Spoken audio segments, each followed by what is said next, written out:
Welcome everyone to the Phoenix Report. I'm Jack Connor. I am currently in the car on my way to go see X-Men Apocalypse. I wanted to do like an official preview/review like I've done for Civil War and for Star Wars: The Force Awakens and Batman vs. Superman and all that. I tried to get hold of the guys. I guess everyone was busy. No big deal. So I'm just on my way to see it right now. I managed to find a couple hours in my schedule where I can go see the movie, and I'm looking forward to it. I've had several thoughts about this movie. Again, I'm not sure what it's going to be like. I mean, it looks like it's going to be good. I think I'm going to enjoy it. The thing about the X-Men movies in recent years, I've enjoyed every one of them, honestly. Days of Future Past, that came out in 2014. I thought that was probably my favorite X-Men movie of them all. But even the ones that aren't as critically acclaimed, like X-Men 3: The Last Stand, X-Men Origins Wolverine, people say a lot of people didn't like those movies. I thought they were fine. Were they my favorites? Not really, but even I thought they were okay. So I'm not as worried about this one. The only thing about the X-Men movies that it is kind of weird is that the continuity is completely jacked. Meaning, when it comes to, in Days of Future Past, that reset everything a lot. But I'm wondering if they're going to use that as just an excuse and have that be a complete reboot, or if they're going to, have any of the continuity from the other films, because really all that happened was, a couple things changed during the time travel portion of Days of Future Past. And so I'm wondering if any of that is going to line up with the old movies or just how that works, because I don't know, unless they're just doing their own thing, or it could be like a Terminator Genesis thing where it's just completely silly and ridiculous. But I'm looking forward to it. This one takes place in the 80s. Kind of has a lot of the X-Men First Class cast coming back for that. McAvoy, Michael Fassbender. I've heard mixed reviews about it so far. Well, just in the sense that, a lot of people thought Jennifer Lawrence kind of phoned in her performance as Mystique. I know this is going to be her last, or at least this is supposed to be her last X-Men movie. We'll see if that turns out to be the case. It should be interesting to see this younger cast play versions of their characters in the 80s, because in X-Men First Class it took place in the 60s, and then Days of Future Past took place in the 70s. The funny thing about it is that they still look pretty young, so it should be interesting to see whether they can whether they can really pull off looking 20 years older. Maybe they used some makeup and aged them up a little bit, but we'll see how it goes. This is one of those movies where I wasn't, holding it to really high expectations, to be honest. I saw the previews and the trailers. They didn't really blow me away. I'm sure it's going to be plenty of action in it. I'm sure there's going to be a lot of cool moments. Is it going to be one of the greatest movies I've ever seen? Probably not.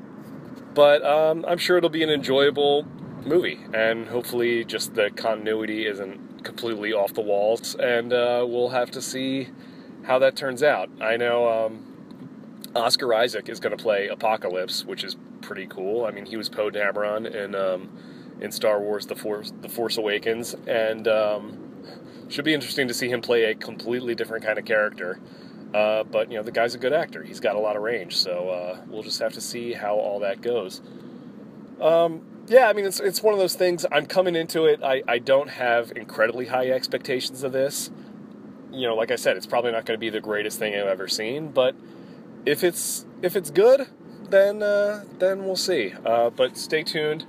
We're gonna try and break it down as much as we can. I'm gonna try and get the rest of the guys back for a proper review. There's gonna be spoilers. So if you don't want the movie spoiled, then stop listening after this part, and we will see you next time. Bye. Apocalypse! Woo! All right. So as we record this, it is Sunday, June 5th, 2016. X-Men Apocalypse has gone and went. you guys listening, you just heard my little preview segment that I recorded. So I decided, so now it is the review portion of the podcast, and with me, of course, I assembled my own group of gifted youngsters, starting with John Walters. What's going on, guys? Glad to be here. Antonio Camunas. I am so excited right now. I can tell. And Seamus Pautz coming back. Hey, I'm back. Sorry I missed Civil War, guys. Nah, How dare you? Conflicts. nah, How it's dare you? Yeah. I know. And then, anyway, but yeah, I'm here. How dare you, sir? Yeah. And, Well, I bet it was killing you listening to the podcast. Oh, it was. Yeah, I bet. I wanted to know your take also. Maybe I'll kind of shoehorn it into this one a little bit. maybe we could definitely get into that a little bit, but Yeah. But X-Men Apocalypse, we've seen it. I've put on Cerebro. I've gotten you three here, so we're all good to go. Before we get into it, I know you guys are all comic book fans like myself. Obviously, that's why we all do this. I would figure we could just start by going around and seeing like what everyone's history with X-Men are. John, do you want to start? I love X-Men. As far as Marvel comics, that's really what kind of got me into Marvel, was kind of the X-Men. I especially fell in love with the animated series. I think I've watched every single episode several times. and I definitely read the X-Men comic books. So, and you know, that's why I said the Disney Marvel characters like Thor and Hulk and all that other stuff, I say they're B-rated because I only know them so much. I was more of an X-Men fan, so I'm really excited to talk about it. Yeah, no, I definitely knew that you were a big fan of them for a while. Antonio, were you as much of an X-Men guy growing up? Really, I think my first experience with X-Men was the first, film that came out.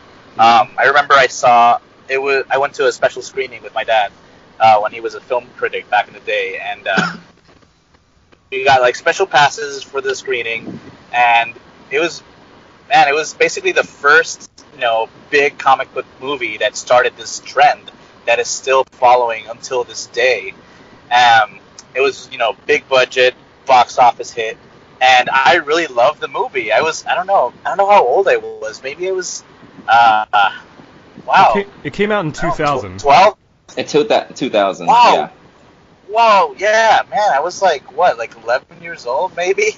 Yeah. Like 12, like, something like that. But yeah, no, it's, like, for me, everything was perfect. It was everything I wanted an X-Men movie to be. I wasn't expecting anything because I didn't know these characters that much, but it was just well crafted, great characters, great casting. You can't debate that casting. The casting was on point.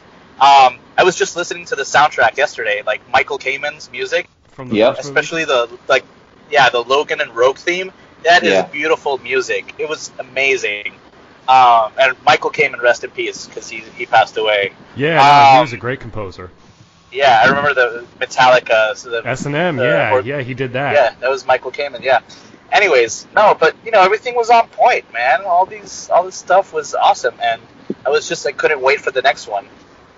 I will say that X-Men, that first X-Men, that is kind of the godfather of the new Marvel. I mean, the new comic book. Oh movies. Yeah. It definitely started it off because Batman and Robin killed it off. Right. And then it was a while before the next great comic book movie, because we had Blade before that. Yeah, you did. But it didn't take off like it did with X-Men. So X-Men is really right. Spider-Man came after this, right, or before? It did. It was after. That came out in 2002. Seamus, what's your history with the X-Men? Very limited, to be honest. I had followed comics when I was younger, but it was mainly, I was actually a bigger fan of, I know it's probably generally considered not as quality of a show, but I was actually a bigger fan of the Spider-Man 90s cartoon growing up, the Spider-Man animated series. I remember that one. I honestly loved it. I loved the characters. I thought they did a good job, but I didn't really follow X-Men as much. I mean, I watched one or two episodes, like I knew who Wolverine was, obviously. I thought he was cool. Cyclops, Jean Grey, all of them. of course, the theme song was, gets stuck in everybody's head all the time, and That is the best. Yeah, it's I can't argue with that. That is one of the best theme songs that it's one of those earworms that just stays in your head and everything. But honestly, I've not read. I've got a pretty limited knowledge of X-Men. I've always appreciated the movies. Like Antonio said, it was the first movie was kind of what jump started the whole superhero movie franchise, which we're still going through today. And it was really cool, grounded look at the X-Men in general. It was a very well done take on what it would be like, if there were these super mutants on Earth and everything. Brody, So you guys remember that first scene with Magneto as a kid? We still flashback to that scene in these movies till this day, and it's one of the most amazing scenes I've seen, I think, in film history. Like, that scene is amazing. Like, I was crying as a kid, and I would watch it again and I'll cry again, because just like Magneto losing his parents, like being separated, and just that emotion that really jump starts his power, that it's really that superhero in the real world scenario that really brought them to us. Yeah, no, I mean, it looked like something out of Schindler's List. Like, it was really brilliantly shot. And to your point, it's amazing that this is one of the few comic book series that technically it's still going, after 2000. Like, 'cause this movie is still connected. It's not a reboot or restart. I mean, it's a different timeline, but it's still like connected to that original movie. Yep. They keep those connections. I mean, they've had a couple soft reboots, but it's not that it's more along the lines of what happens in the comics, where there's some kind of cataclysmic thing that kind of changes it, which is actually kind of cool in and of itself. It makes it more comic book related that it has those changing aspects. But and different, like you were saying about the origin scene with Magneto. That was a very compelling scene. I honestly had no idea. Like I said, I did not know a lot about the characters, but I had no idea about Magneto's origins. So seeing that scene made me do a little bit of research and realize how compelling of a character he actually is. And honestly, one scene that always sticks out in my mind is the first introduction scene to Wolverine, where we all knew him from the cartoons, and then you first see him and he's in a cage fight, and it was so incredible, and where you're introduced to this iconic character, and probably he one of the most iconic casting choices ever made. It was just all around. It was a great experience, but other than the movies and like a few episodes of the cartoon, I hadn't had a lot of experience with the X-Men universe in and of itself. Right. Yeah. And I know for me growing up, obviously, I've mentioned this several times that I was a Batman, Superman guy. I was certainly always aware of the X-Men. I kind of learned about them through like my cousin and through friends growing up, and I had watched the show on Saturday mornings, but I wasn't a religious follower of it. But I was always like semi aware of what was going on. I mean, heck, this show, for God's sakes, is partially inspired by Jean Grey, the name of this show. So it makes sense. But yeah, no, I was always a fan of the movies. They've consistently entertained me, even the ones that aren't as good. I still got something out of them. So I wasn't as versed in the comic book lore of everything, but I knew a few things here and there. But on the whole, I mean, I went into this thing with sort of some low expectations. Like I'd seen the trailers, they hadn't really wowed me, they hadn't really gotten me super excited for it. But I was like, I'll go check this out, and I ended up leaving the theater with a really big smile on my face because I enjoyed it a lot. Antonio, I know you were really psyched about this one. What about it really put you over the top? Oh, really? Uh-oh. So I I went in. Sorry, Antonio, can you say that again? We're kind of losing you. We gotta. Regular. You son of a bitch. Are you doing this on purpose? Really, well, Your connection cannot be that slow. Hello. What's up? Are you good? Hello. Antonio, Okay, now we can hear you. You were going in like super slow mo there for a second. I'm not even gonna edit that out because that was priceless. What was it? Was it like a glitch? Yeah, it was it sounded like you were in slow motion. It was pretty great. Yeah, it was a glitch for sure, and it was like your talking was robotic and very slow. It was definitely a glitch. Like, I went in there with slow-mo like this. Yeah. Yeah, it's okay. Maybe that's my power. Yeah, okay. Yeah, that was your. Okay, I'm restarting this. You just unlocked your mutation. I think we need exactly. we need to get some kind of consensus about like if we're going to do this via laptops or phones.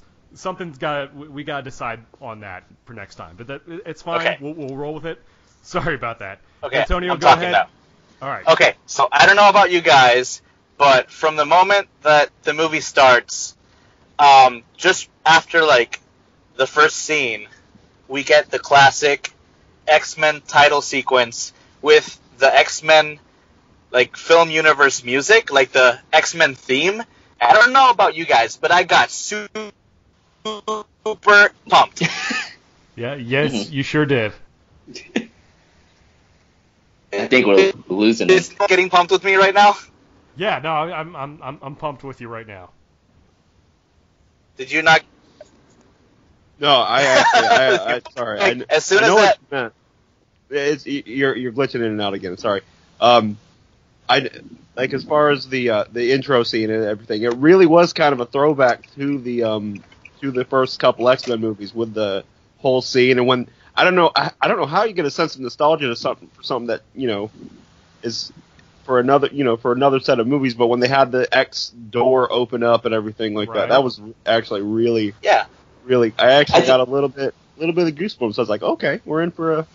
What was amazing? What is amazing? I noticed right away was not only is that opening scene nostalgic, but when James McAvoy as Professor X, when he first started narrating, when he said the word, when he first said mutants, I was like, oh, there's the Patrick Stewart. Yeah. Patrick Stewart. Yep. I was like, oh, there's the professor, but it's James McAvoy doing it this time. I like immediately caught wind to that. I'm like, yeah, it made me smile. I was like, wow, here it is. This is the actual X-Men. Mm-hmm. Yeah, no, he nailed the voiceover. The voiceover that was solid. perfect. Yeah. I've heard people have a problem with McAvoy as Professor X. I always thought he did a great job. I mean, I think he. Yeah, no, I agree. I think he reminds me enough of a young Patrick Stewart. Yeah. Where it's like you can see the similarities in it. It's like, yeah, you can totally see like, yeah, it works. I mean, he's doing his own thing, of course, but he, he works as Professor X. In my opinion. Absolutely. I've never not believed him as Professor X. I mean, yeah, you're able to suspend your disbelief enough when I think First Class was the first kind of reboot movie they did with the younger characters and everything. Right. Yep. And I was on board the whole way. I've heard people, but I was just wondering if anybody else had differing feelings about it. I have not. There really has not been much backlash to that. I think it's actually been more supportive. Yeah, Okay. I mean, my only thing is like Fassbender doesn't sound anything like Sir Ian McKellen, but he does a good job. I don't mind him. I mean, Fassbender, they can basically put Fassbender in anything and I'll watch it. Like exactly. Well, he's one of my favorite actors. To be honest with you, even with Ian McKellen, what I was gonna say earlier, or what I was thinking earlier, was I loved everything or the whole cast of X-Men. The only thing that I wished in the original X-Men was that they gave Magneto his, Polish Jewish accent. That he had. It was pretty strong, and both in the comics you can tell, but definitely in all the animated series he has that Polish accent, and it's and it's a strong accent, and that's the only thing I wish. So with McKellen, he didn't have that, So no, it's he sounded like Gandalf, basically. Yeah. So Gandalf, when Fassbender was Magneto, I was like, I totally bought it. I mean, he didn't have that Polish accent, so it's fine. He sounded Irish. He did. I was in the Holocaust, and now I have to kill all humans. You know, instead of Sir Ian McKellen down here like this, you shall not pass. Shall not pass, Charles. Yeah. But it works because in the comics, wasn't Professor X supposed to be American? Yes. Right. Well, yes. In the comics, he's American. Wow. Right. I didn't And know that. even in the movies, they imply that he grew up in America. So why would he have an accent? You know what I mean? Yeah. So again, little things I can get past it. They're both fine. It works for me. Yeah. But So- as far as... Oh, go ahead.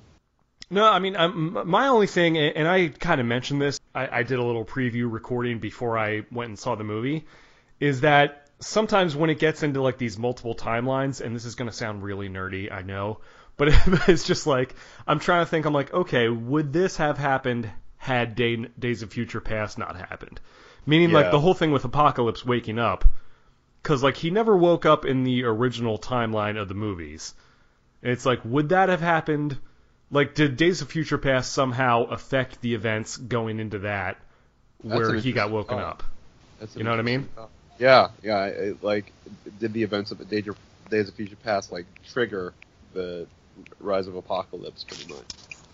Well, I mean, it was a matter of Moira McTaggart being in Cairo. She's the one that woke her up. So I don't know. I mean, right. I don't know if she would have done. I don't know. I mean, apparently before, in the original X-Men, they didn't really know much about mutants, and so I don't think she would have. That's why she was there in Cairo, because she was trying to. I think she was on a case for, these mutant type of things ever since the events. That's actually very true. That makes sense. No, I buy that. No, because you're right. Because in the earlier trilogy, mutants were kind of this unknown entity almost. Yeah.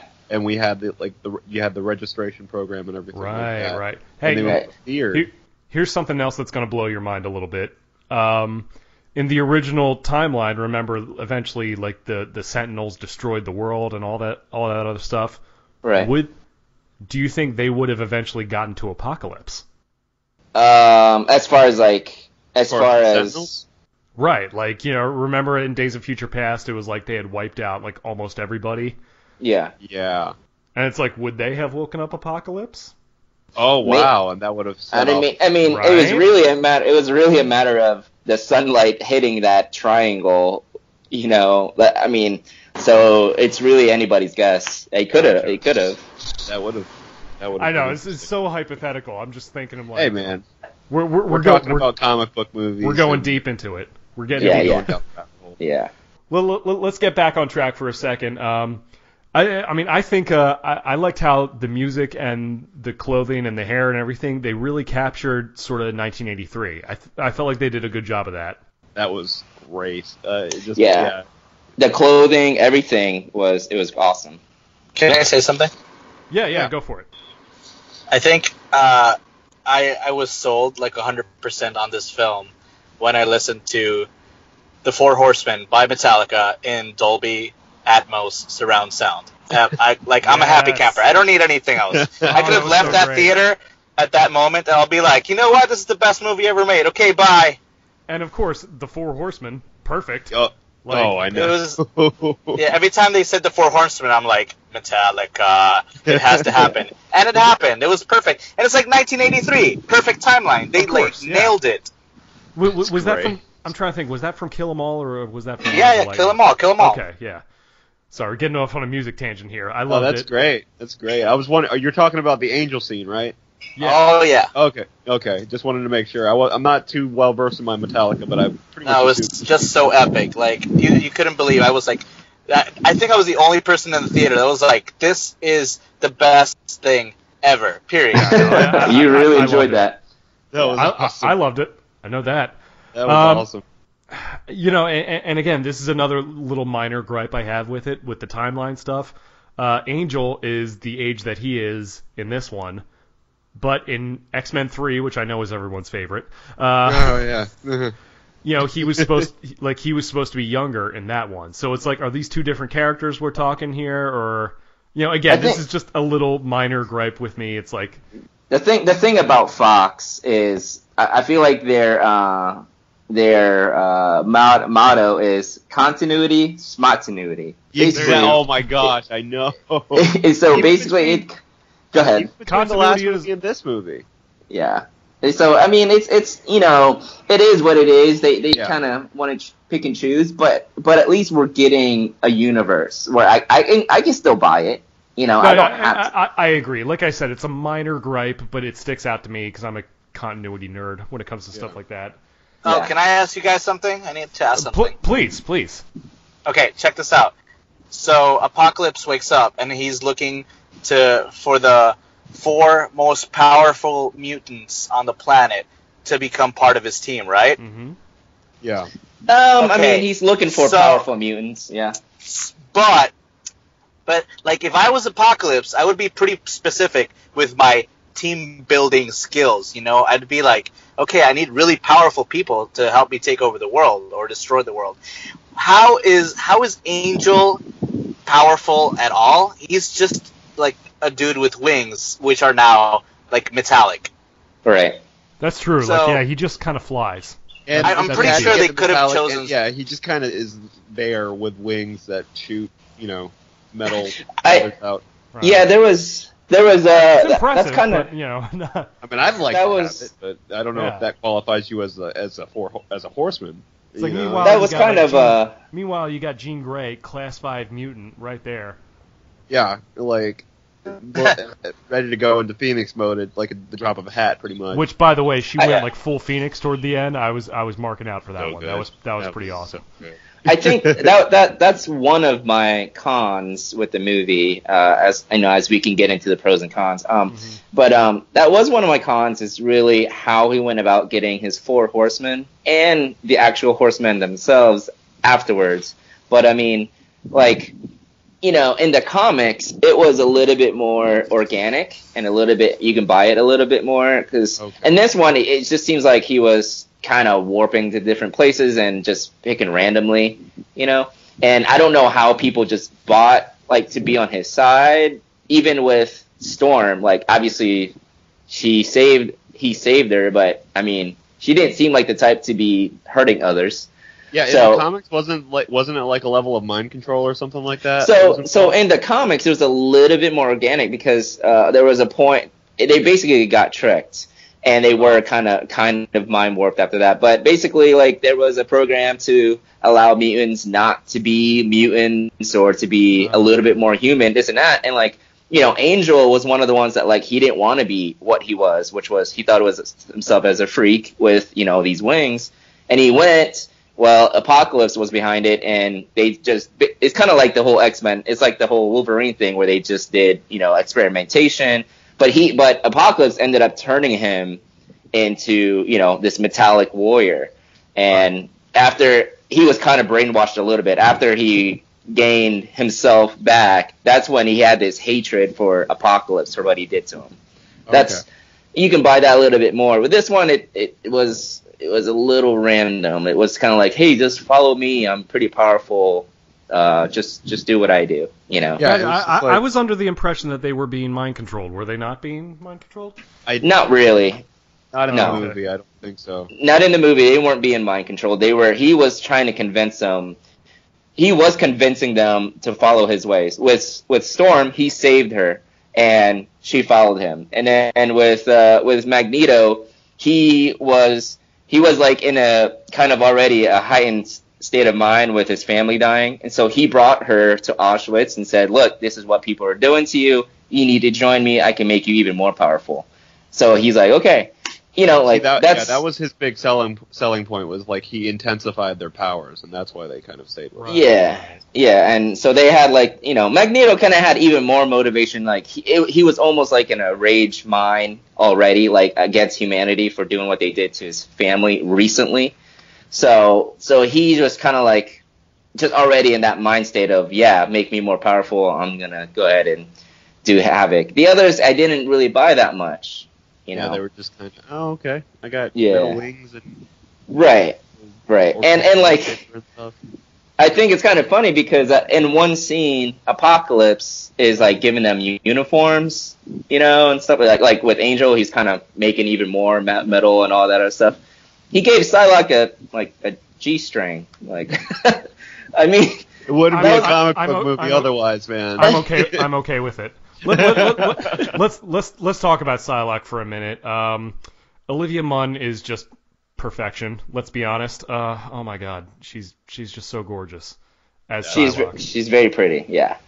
I can't even right now. The thing about Psylocke. Need to get back on track. My question about Psylocke: what exactly does she do? Well, okay, so her power.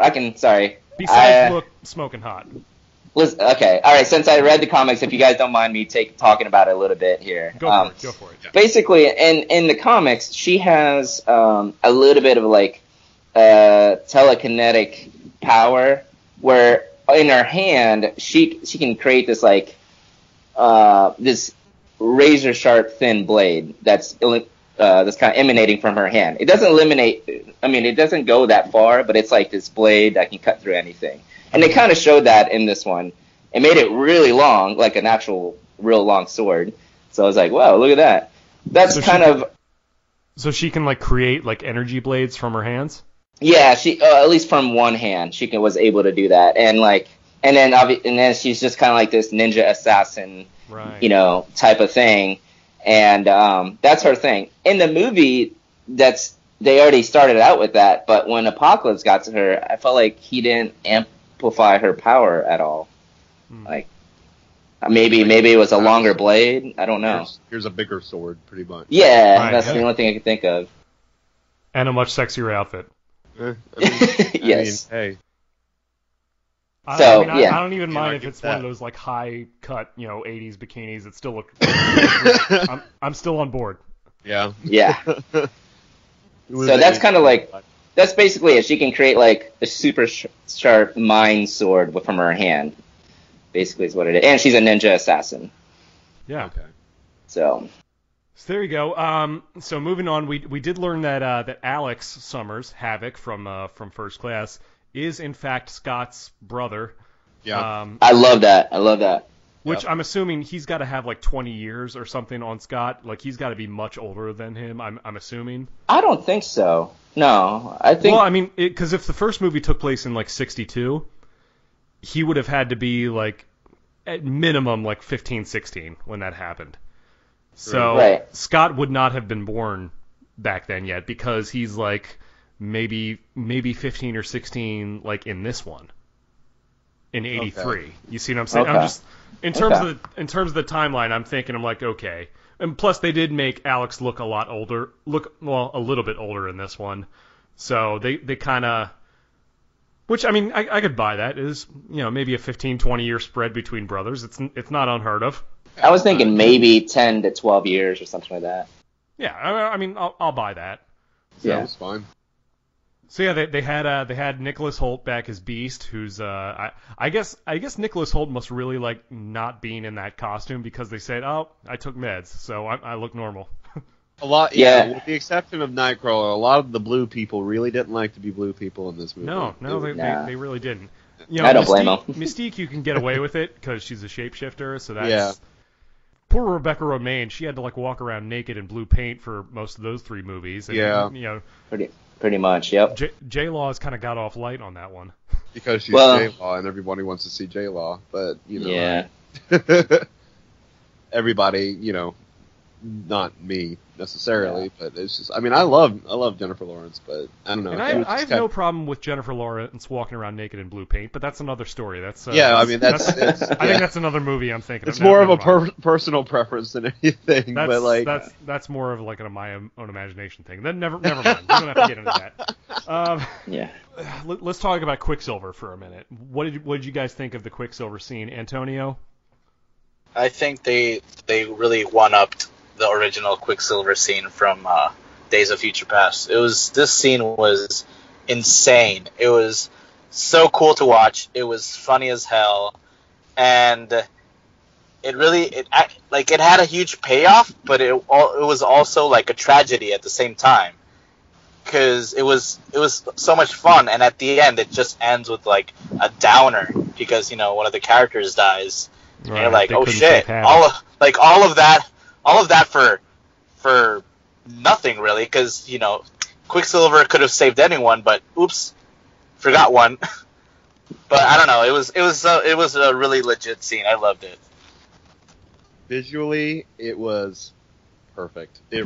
Honestly, it was, everything about it was just as soon as time slowed down and they started playing music, I was like, here we go. Sweet dreams. Yeah. I was like, oh, I was ready. I got goosebumps. I was watching it with my little brother. I was like, here's the Quicksilver scene. Get ready. And it just, how everything turned out, it was brilliant. You could tell that what's the actor's name? I'm not sure. Evan Peters. Evan Peters. He was having a ball filming all that stuff. Doing all the classic, 80s stuff, like he was moonwalking and everything. Yes. Everything about the scene was great, and just how it was executed was brilliant.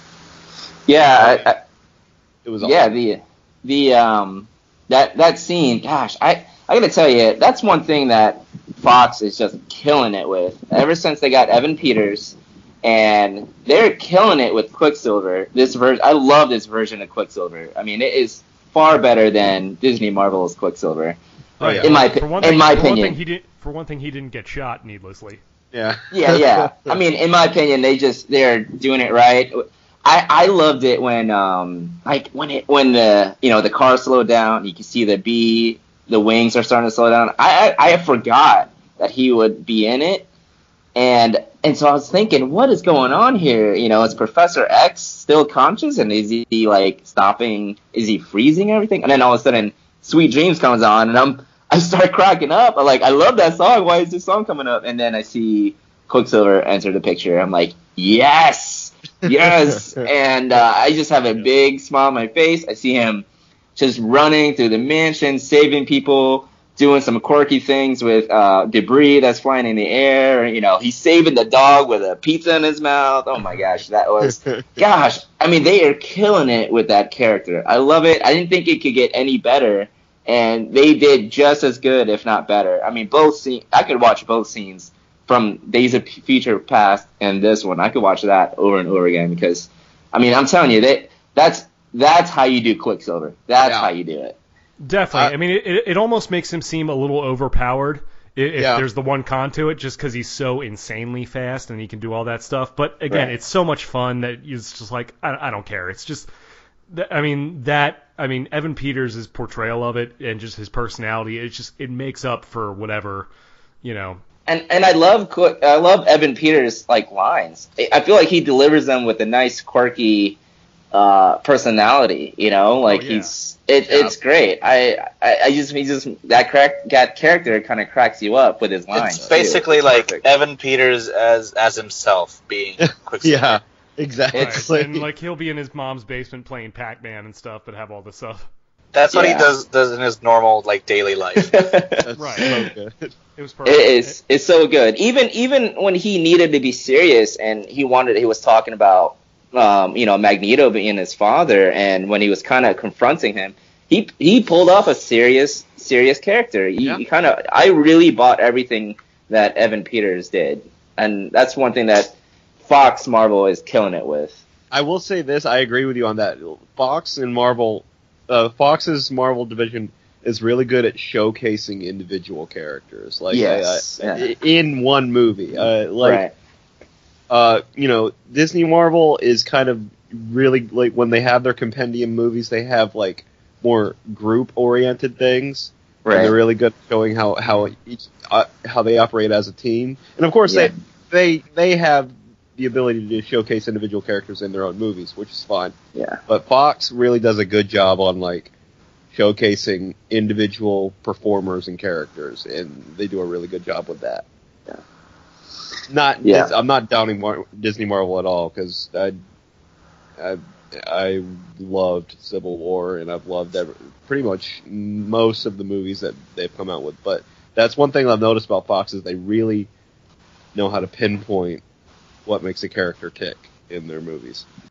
Definitely. We also had, speaking of, great, casting choices and what they've done with characters, we did have a really cool cameo with Wolverine in there.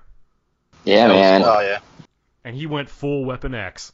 He did. Yes. Okay, here's one of the things I love is in this movie, and it relates to Wolverine, but in this movie, they paid so much homage to the comic book and animated series because their outfits and some of their powers, it's all from the comic books. So like when Wolverine comes out of that Weapon X chamber, he's wearing the exact things, those things that he had on. That's exactly from the comic books. I mean, it looks like that. Hair. I love it. Noticed his hair in the in that particular scene. He had those had the little chops, stringy the hair deal. like hanging down and like kind of had the. It was perfect. It was like it did look straight out of the comics. It was awesome. It was. Yeah. I enjoyed that a lot. Yeah. So I love that. That was awesome. And the line at the end is like, well, hopefully we won't see that guy for a while. Yeah, that was funny. It was a lot. It was a lot of fun with that. They had a lot of fun with that, and you could tell Hugh Jackman. One thing I really didn't appreciate was having that scene spoiled in the trailer. In the trailer, I really didn't appreciate having just because of the fact that you saw it. You knew they were going to Alkali Lake and everything, and like it would have been really cool just to kind of be kept guessing up until the point where they show Wolverine. Right. No, I agree with that. John, it sounds like your daughter Liana is trying to get in on this. Does she have any thoughts on this? She is. I've been standing outside, but apparently she's been trying to get out the door here. So Jen just opened up the door, and she's pretty happy to see me. So I got her in my arms next to the microphone. She sees the phone and likes to play with the phone a lot, hopefully. Nice. She's about, what, is she 2 right now? She's 16 months. 16 almost months, 17 months, yeah.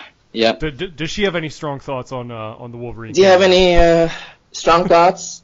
She says she loves the Phoenix. Yeah, she wants to be Phoenix. So that's good to know. Yeah. We're reaching all kinds of demographics on this show. I like it. Yeah.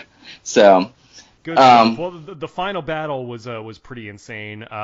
It's one of those things where it's like with a villain like Apocalypse, it's like a global level, like all that, like so much power. Like people complain about Superman being overpowered.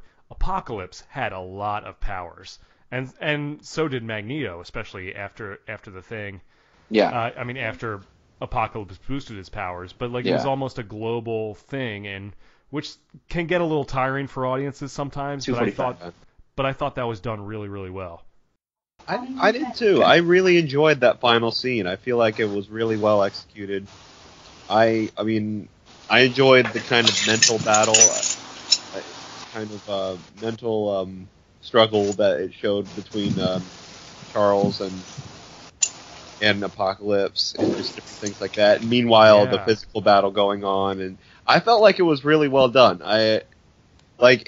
One thing about this movie, and like from the beginning of the movie to the end, it was a more visceral movie than superhero movies normally are. Like, it was very serious. There weren't. You had some comedy moments in there, but for the most part, it was a very serious thing. Like people were like there were stakes behind it. Exactly. Like in the first scene, you had like all the Egyptian guards like dying, getting crushed, and everything like that. And it felt like, you could actually, it felt real. I mean, obviously you could tell the CG, but like it felt like, they're not like turning away, they're not like pulling a PG-13 movie thing where they, kind of turn away and it's implied. They actually showed a lot of the violence, and especially in the final battle, one scene that really just kind of made me cringe a little bit in a good way was when Quicksilver, again, another good Quicksilver scene, was when he was running around and punching Apocalypse in the face, and then ultimately Apocalypse catches up with him and breaks his leg. Yeah, I was very impressed with how they wild. They went there, and it was really intense. Right. I think the final battle was not as good as I would have liked. there's a lot of fun things in this movie that I enjoyed. Quicksilver, I love that. I love all the homage to the comics. There's a ton of them, including, I think I mentioned this to you, Jack, earlier. I was hoping they finally find a way to give Magneto that shield that he had in the comics. He often created like a magnetic force field shield around him that was, gave him even more power. It was hard to shoot him down and all this other stuff. And they finally did that in this one. Like the bubble that he would float in? Correct. That the bubble he would float in the animated series and in the comics. He always had this magnetic bubble around him that protected him from blasts and other things like that. And they gave that to him. I was like, yes, I was really stoked about that. So that was good. The actual battle itself with Apocalypse, I mean, you've got Magneto and Apocalypse. You got these like mega baddies, right? With uber amounts of power, and you literally had Magneto standing there with his arms in a pose. He was just there in a pose for like 10 minutes throwing metal, and then you have Apocalypse in a pose, putting up a shield for like 10 minutes, and it's like you got this like swirling amounts of dust and metal going everywhere, and it was like I was thinking to myself, man, I feel like I'm watching this thing forever, just kind of seeing them stand there and a bunch of CGI work everywhere. That I think that's a con, because I think anytime you have superpowered beings and you have big clouds and whatnot, like in Green Lantern. I'm going to bring this back to other movies that kind of do a similar thing. Like in Green Lantern, you have the bad guy at the end with like this being a cloud. It's like you have a cloud. That's kind of weird. Fantastic Four, Rise of the Silver Surfer. You have Galactus as a cloud, and it did not work. Yeah, it did not work at all. It's just weird. And then in this one, you basically had a bunch of cloud and sand and a lot of cloud work. A lot of metal, every stuff in the air just kind of flying around, and it didn't. And people are just standing. Apocalypse is standing, Magneto is standing, and I'm like, it's fun to show every now and then, but it's like that was the end battle. That was them just doing that for a long time, and I felt like that was a kind of big time con, like get them to fight a little bit, get them to knock each other down, find a way to work around each other's power. Find a way to emphasize like how powerful Apocalypse is. Yeah. It felt exactly. Like I see what you're saying. Like it felt like Apocalypse was fighting with one hand behind his back the whole time. Even though he was taking on multiple people, he should have been able to just blow them all away at the first. There should have been maybe in like the second act another fight where he just dominates, I think. Mm-hmm. Yeah, they have to regroup to do something. I mean, I don't know. It's just, I did, and I love the Phoenix, showing them the Phoenix right when she does it. That was perfect. I just didn't love the build-up of Jean Grey deciding to be Phoenix. I can understand her being hesitant, but I felt like it was too emphasized of her just kind of like looking concerned, mm-hmm. and it was just the camera focus was on her, and I didn't like the build up, but when she finally did become Phoenix and they showed the Phoenix with the fire, I was like clapping my hands, and she took on Apocalypse, and I was like, rightfully so. Phoenix is a more higher level mutant, even in the comics. So I was just clapping when they finally did it. I was like, yes, I love that. I just didn't like the build up to it because I felt like they already did all that earlier in the movies, and that's rightfully so. They should do that earlier to kind of give you a little bit more foreshadowing. But in the end battle, it was too much build up in the end battle. But I did love when Phoenix was finally revealed. That was awesome. It was a lot of fun. Gotcha. Yeah, it was definitely a solid end battle. They had kind of the twist where Magneto ended up turning good. I thought that kind of came out of nowhere, but it made sense, and it was kind of cool to see like all the relationships were kind of flipped towards the end of the movie. And he was even like helping rebuild the mansion, which was pretty cool. Yeah, that was from the comics. I love that. Jean Grey and Magneto building the mansion. I was like, man, this is so from the comics? Yeah. Cool. Oh yeah, that's definitely from the comics. Was it from that run, the Apocalypse run, or is it just Age of Apocalypse? Or? No, it wasn't that. I think it was actually the Juggernaut had come in looking for Charles, and he pretty much destroyed the entire mansion. Okay. And during when he destroyed the mansion, actually the X-Men were off fighting Magneto, and he kind of like he found a way to kind of like not give up, but he went with them back, and they found out like Juggernaut had destroyed everything, and so you see like Jean Grey and Magneto working together to put the mansion back together. That's awesome. Yeah, I was like, man, that's awesome. See, there's so much homage in this one. It really was. That last shot of them in the danger room was pretty solid. That was fun. Dude, I mean, really cool. You know what I was cracking up about was I remember when the first X-Men movie came out, Bryan Singer said, you know, the outfits from the comics aren't going to work. We need to have like real outfits, jumpsuits, flight suits, all that stuff. And all of a sudden, now 15 years, 16 years later, they're all wearing the comic book. I know, it's a whole different era. It is. I mean, it wouldn't have worked in 2000. It wouldn't have worked for sure. He was absolutely right. But now we're in the age where superhero movies are better if they're closer to the comic books. Yep. We've just had the Deadpool movie with moving eyes in the comic. Yes. And it's Spider-Man, a Spider-Man with moving irises. So anything's fair game as long as you have just a little bit of justification for it. Yeah, as long as it makes sense. Like, I still don't know why Wolverine would need to wear yellow spandex and a mask, but I'm sure if they could find a way to do it, people would love it. So exactly. Yeah. So I enjoyed it. Yeah, for sure. So I mean, I don't know what's on deck for the next X-Men movies. I'm sure there's going to be another Deadpool movie coming out. I don't know if Gambit is still happening. That's been pretty much canceled. Been tabled, I think. Yeah. It's been. The next one is the next Wolverine movie. Right. Which is going to be Jackman's last, from what we hear. Yes. It's going to be Old Man Logan, basically. Oh, did anybody get the tagline at the end of this movie? I saw that. Yeah, I didn't really know what that was referring to, but I guess I'm sure that'll pay off down the road. Yeah. That is. So Essex. If you saw the suitcase, said Essex. Uh-huh. Yeah. And basically that was Mr. Sinister. And oh, fun. Okay. Yeah, that's All Mr. right. Sinister, and he loves to, he's like a scientist. He was a mutant scientist, but he loves to kind of manipulate mutant genes and all that stuff. So that's why he was grabbing all that really data. Fun. Like that'll actually work more. They could actually introduce Deadpool in that movie.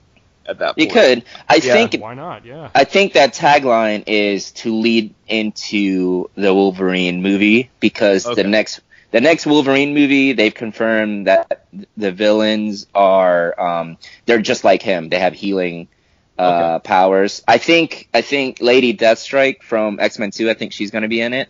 Oh, okay. All right. Yeah, and she won't be the only one. And I think that's what that tagline was about. Was you got Mr. Sinister coming in, and he's got Wolverine's DNA, which is healing ability, and so you have multiple people with healing ability to fight him off. So there you are.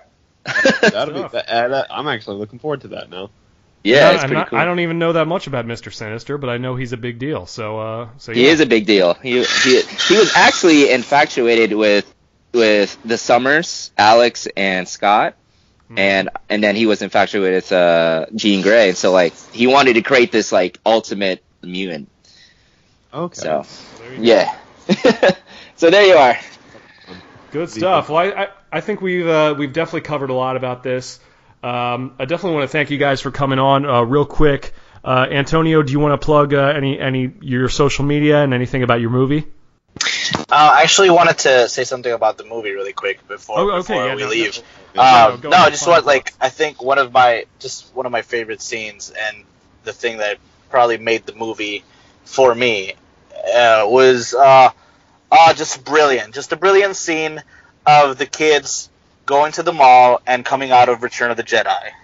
Oh, I know. Yeah. Yeah. It's like I can't deal with these amazing Star Wars references now that they have the property. They are milking it, and they are doing it so awesome. Oh. And not only did they reference Star Wars, they also made fun of The Last Stand, like saying I that love The the movie's the- never as good. Dude, Yeah, the that was third so movie's never- funny. That was a Brian Singer had a hand in that right there. Oh, He's- you Yeah. know he did. Oh, yeah. it's just a brilliant scene. It's like, oh my, 1983 was such a good year. You get Kill 'Em All, you get Star Wars references. This is the best thing they could have done. It was Yeah. great. Love it. I think I'm kind of wondering if obviously it was a shot towards Last Stand, and I was cracking up at that. Oh, yeah. Right. And I'm kind of wondering if there was a little bit of a joke on itself, on the movie itself, because this is part 3 of the trilogy officially. Yeah. Right. Yeah. So Yeah, I think it's all a kinds of fun. Yeah, it's true. Yeah. it's true. obviously making fun of Last Stand. That's the main target, but I think Yeah. it's also kind of throwing its own movie in the mix. You know, Right. I So- can't wait to see what people Did I lose you guys? trailers say about that scene. yeah. I always love it when they catch the self-referential stuff. That was pretty great. That was one of my Right. favorites. I know that there was a Yeah, little bit of a so delay, good. and there was a little delay in your signal there, Seamus. You were saying that you can't wait to hear what Honest Trailer is gonna say about that scene. Yeah. Cinnamons and Honest Trailers. I'm excited to hear what they have to say about it because they're always good about catching making fun of the self-referential stuff. And Definitely. it'd be good to hear what they have to say about it. Oh, they're gonna love it. Well, anyways, we'll just kind of wrap it up here. Antonio, where can they find you on social media and find more info about your movie, Clear Your Mind? Antonio Camunas on Facebook. You can, YouTube me as well as Antonio Camunas, I guess, films or short films. You can check that out.